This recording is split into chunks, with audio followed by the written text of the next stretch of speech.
ఇది new method paper cutting. మీరు దీనికంటే ముందు వీడియోలో అంటే టైలరింగ్ వీడియోస్లో అయితే ఈ పేపర్ కటింగ్ అయితే చూసిరు. దీంతో నేను బ్యాక్ పార్ట్ని క్లాత్ కటింగ్ చేసిన. ఆ తర్వాత మీకు ఈజీగా ఉండడం కోసం నేను ఇది వేసి ఫ్రంట్ పార్ట్ కటింగ్ చేసిన. ఓకేనా? అయితే ఇప్పుడు నేను ఏం చెప్తున్నా అంటే ఒక్క నిమిషం చూడండి.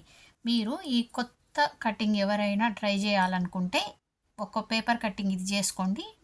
సేమ్ కొలతలతో ఇంకొక నార్మల్ కటింగ్ ఇంకో పేపర్ చేసుకోండి.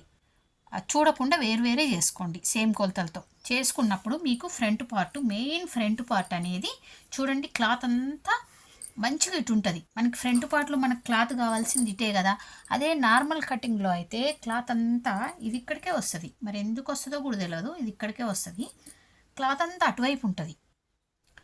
ఓకేనా? క్లాత్ అంతా అటువైపు ఉంటుంది. మీకు అర్థమవుతుంది అనుకుంటున్నా. అటువైపు ఉంటుంది. అప్పుడు మనం ఇక్కడ లాగుతాం కదా, లాగినప్పుడు ఇప్పుడు ఇక్కడ కుట్లిప్తేనే లూజ్ అవుతుంది. ఇక్కడ లాగి పెట్టేసరికి ఉక్స్ పెట్టేసరికి ఇక్కడ ఏమవుతుందంటే ఒక గీతలాగా వస్తుంది. అది నార్మల్ కటింగ్లో వస్తుంది. నేను అదైతే బాగా తేడా దీనికి దానికి నార్మల్ కటింగ్కి న్యూ మెథడ్ కటింగ్కి తేడా ఏంటని గమనించినప్పుడు అది మాత్రం క్లియర్గా అర్థమైందండి నాకు. ఈ న్యూ మెథడ్లో మనకి అవే కొలతలు, కానీ మనకి క్లాత్ అనేది ఇటు ఉంటుంది మంచిగా. అప్పుడు ఈ ఫ్రంట్ పార్ట్ అనేది అస్సలు ఎక్కడ చిన్న డిస్టర్బ్ కూడా కాకుండా, అంటే ఎక్కడ గీతలు రాకుండా ఎక్కడ ముడతలు రాకుండా సూపర్ ఫిట్టింగ్ వస్తుంది. ఓకేనా? మీరు కూడా ఒకసారి కటింగ్ చేసి చూడండి. Thank you.